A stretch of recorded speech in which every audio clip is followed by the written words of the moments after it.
दोस्तों स्वागत है आप सभी का आपके अपने online platform back to book में, जहां पे हम लोग आज अप्रैल 2021 का पार्ट 2 लेके आए हुए हैं। इससे पहले हम लोग पार्ट 1 ऑलरेडी अपलोड कर चुके हैं। यदि आप लोग उस वीडियो को नहीं देखे हैं तो आप जाके चैनल के प्लेलिस्ट से वीडियो को जरूर देखें, और ये वीडियो का लिंक जो है वो डिस्क्रिप्शन में और कमेंट सेक्शन में भी दिया है, आप वीडियो वहाँ से भी देख सकते हैं। और यदि आप लोग वीडियो देखते हैं और पसंद आता है तो वीडियो को लाइक शेयर ज़रूर करें, और अभी तक आप लोग चैनल को सब्सक्राइब नहीं किए हैं तो प्लीज़ आप चैनल को सब्सक्राइब कर लें। तो चलिए स्टार्ट करते हैं आज का पहला क्वेश्चन। देखिए, पहला क्वेश्चन पूछा गया है कि नाडा के नए महानिदेशक कौन बने हैं।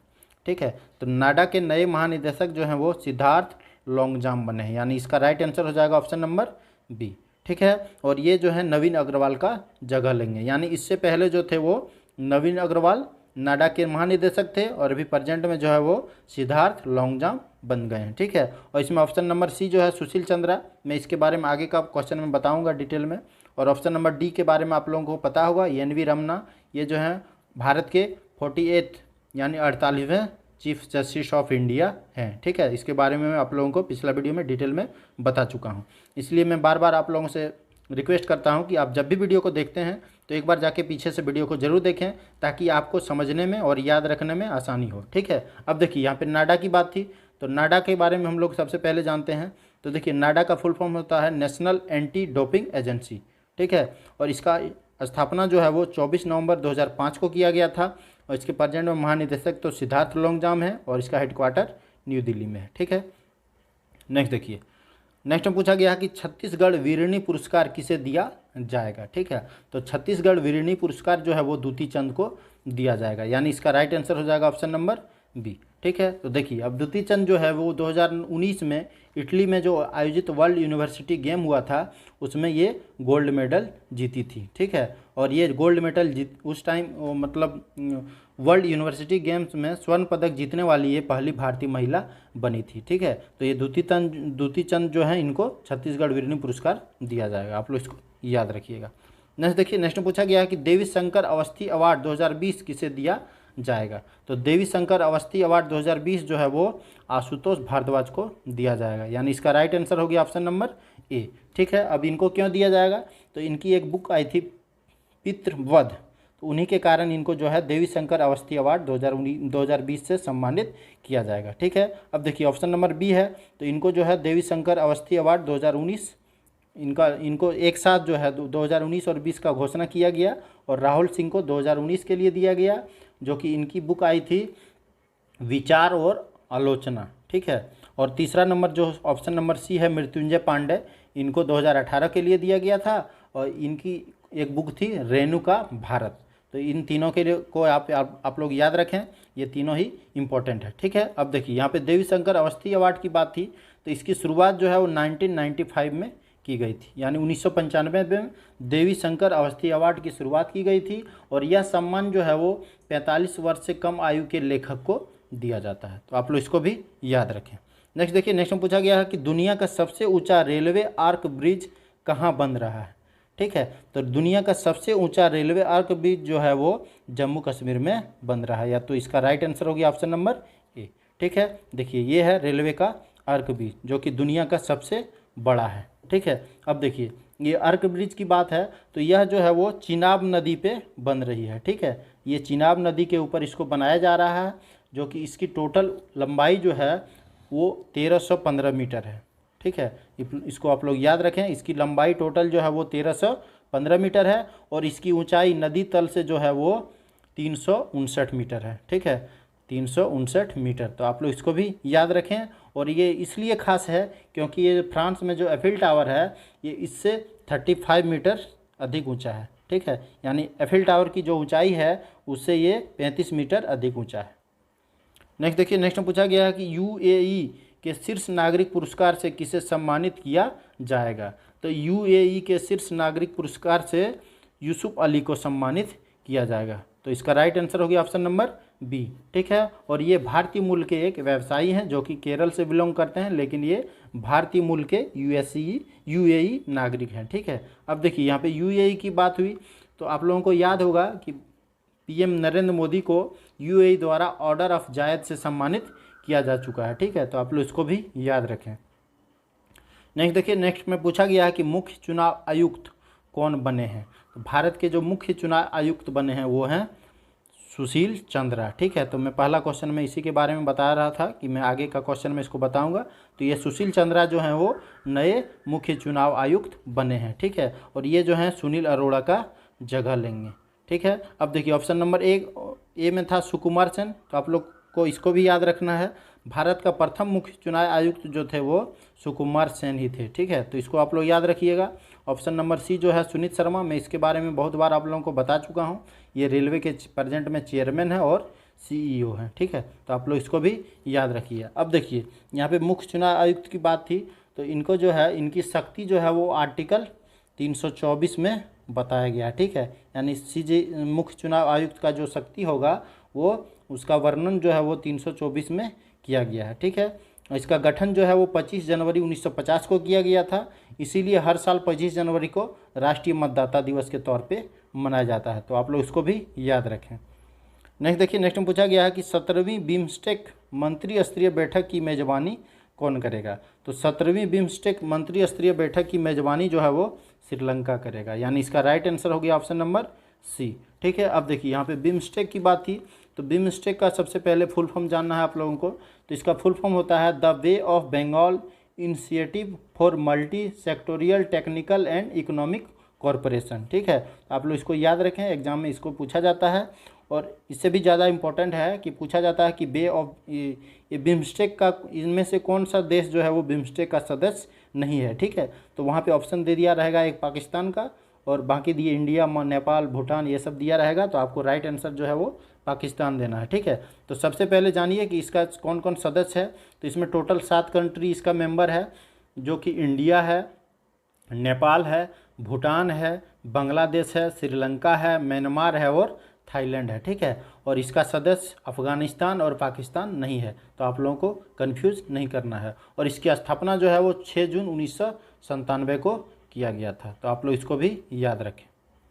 नेक्स्ट देखिए, नेक्स्ट में पूछा गया है कि किसे night of the order and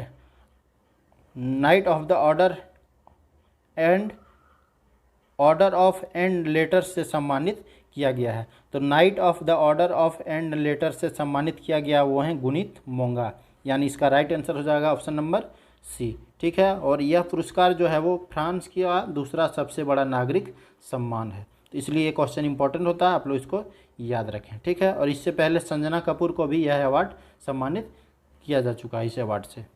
next देखिए, नेक्स्ट में पूछा गया है कि अमेरिका ने किस देश के साथ मिलकर हाइड्रोजन टास्क फोर्स शुरू करने की घोषणा की है। तो अमेरिका जो है वो भारत के साथ मिलकर हाइड्रोजन टास्क फोर्स शुरू करने की घोषणा की गई है। तो इसका राइट आंसर हो गया ऑप्शन नंबर ए। ठीक है, अब देखिए अमेरिका की बात है, तो अमेरिका के प्रेजेंट में जो राष्ट्रपति हैं वो हैं जो बाइडेन। तो आप लोग इसको भी याद रखें। नेक्स्ट देखिए, नेक्स्ट पूछा गया है कि किस झील में शिकार रैली का आयोजन किया गया था। तो शिकार रैली का आयोजन जो है वो डल झील में इसकी शुरुआत, इसका आयोजन जो है वो किया गया था। तो इसका राइट आंसर हो गया ऑप्शन नंबर ए।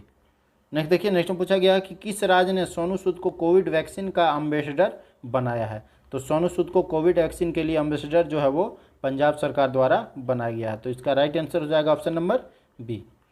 नेक्स्ट देखिए, नेक्स्ट में पूछा गया है कि किसने सार्थक पहल की शुरुआत किया है।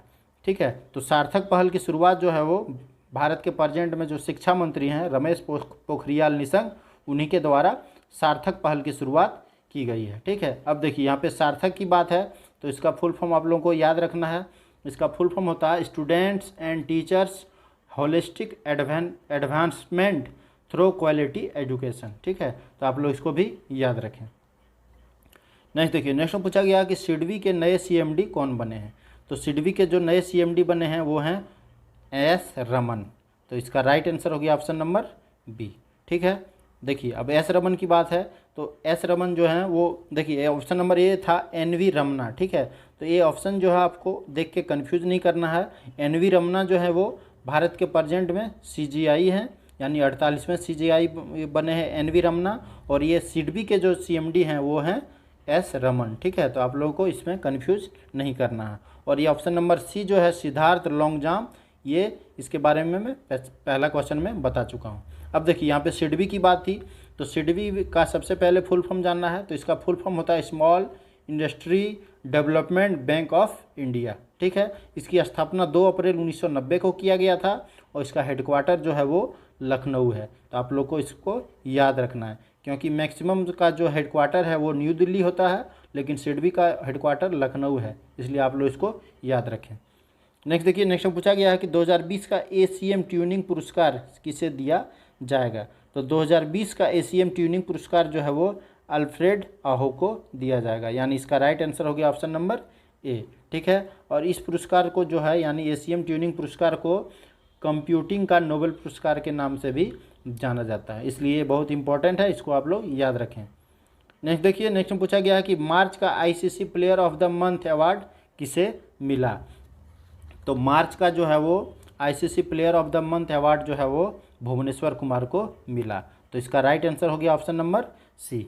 ठीक है, अब देखिए ऑप्शन नंबर ये था, तो इनको जो है जनवरी में ICC player of the month मिला था, आर अश्विन को फरवरी का ICC player of the month मिला था, और इस बार मार्च का जो है वो भुवनेश्वर कुमार को मिल रहा है। तो आप लोग तीनों को याद रखें। अब चलिए यहाँ पे देखते हैं हम लोग आईसीसी। तो आईसीसी की बात थी, तो इसका फुल फॉर्म होता है इंटरनेशनल क्रिकेट काउंसिल। ठीक है, इसकी स्थापना जो है 5 जून 1909 को किया गया था। इसका हेडक्वार्टर दुबई में है, और प्रेजेंट में इसका चेयरमैन जो है वो ग्रेग बार्सली हैं। ठीक है, और डिप्टी चेयरमैन जो है वो इमरान ख्वाजा हैं। ठीक है, और इसके प्रेजेंट में सीईओ हैं मनु साहनी। तो आप लोग इसको भी याद रखें, यानी आईसीसी का जो अगर चेयरमैन पूछा जाए तो वो ग्रेग बार्सली होगा, और सीईओ जो हैं वो मनु साहनी है।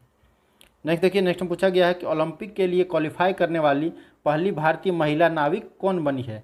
तो ओलंपिक के लिए क्वालिफाई करने वाली पहली भारतीय महिला नाविक जो है वो नेत्रा कुमानन बनी है। तो इसका राइट आंसर हो गया ऑप्शन नंबर बी। ठीक है, अब देखिए ऑप्शन नंबर ए में है भवानी देवी। तो भवानी देवी के बारे में पिछला वीडियो में बता चुका हूँ। ये जो है ओलंपिक में क्वालिफाई करने वाली पहली महिला तलवारबाज बनी थी। तो दोनों क्वेश्चन को आप लोग याद रखें। ठीक है, भवानी देवी जो है वो ओलंपिक में क्वालिफाई करने वाली पहली महिला तलवारबाज बनी है, और नेत्रा कुमानन जो है वो पहली महिला नाविक बनी है।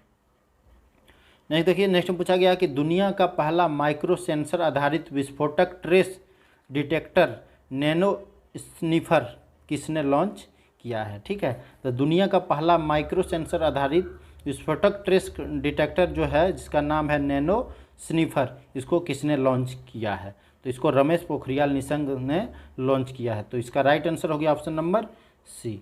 ठीक है, और इसे जो है आईआईटी बॉम्बे द्वारा विकसित किया गया है। नेक्स्ट देखिए, नेक्स्ट में पूछा गया है कि भारत का पहला नगर पालिका ग्रीन बॉन्ड किसने जारी किया है। तो भारत का पहला नगर पालिका ग्रीन बॉन्ड जो है वो गाजियाबाद ने जारी किया है। तो इसका राइट आंसर हो गया ऑप्शन नंबर सी। नेक्स्ट देखिए, नेक्स्ट में पूछा गया है कि किसने जनजातीय स्वास्थ्य सहयोग अनामय का शुभारंभ किया है। तो जनजातीय स्वास्थ्य सहयोग अनामय का शुभारंभ जो है वो अर्जुन मुंडा और डॉक्टर हर्षवर्धन दोनों ने किया है। तो इसका राइट आंसर हो जाएगा ऑप्शन नंबर सी। नेक्स्ट देखिए, नेक्स्ट में पूछा गया है कि सर रिचर्ड हेडली पदक किसे सम्मानित किया गया है। तो सर रिचर्ड हेडली पदक से केन विलियमसन को सम्मानित किया गया है। तो इसका राइट आंसर हो जाएगा ऑप्शन नंबर बी। ठीक है, और केन विलियमसन जो हैं ये न्यूजीलैंड के क्रिकेटर हैं। तो ये आज के वीडियो का लास्ट क्वेश्चन था। यदि वीडियो आपको पसंद आया तो लाइक शेयर जरूर करें, और अगर आप लोग चैनल को सब्सक्राइब नहीं किए हैं तो आप चैनल को सब्सक्राइब जरूर करें। धन्यवाद।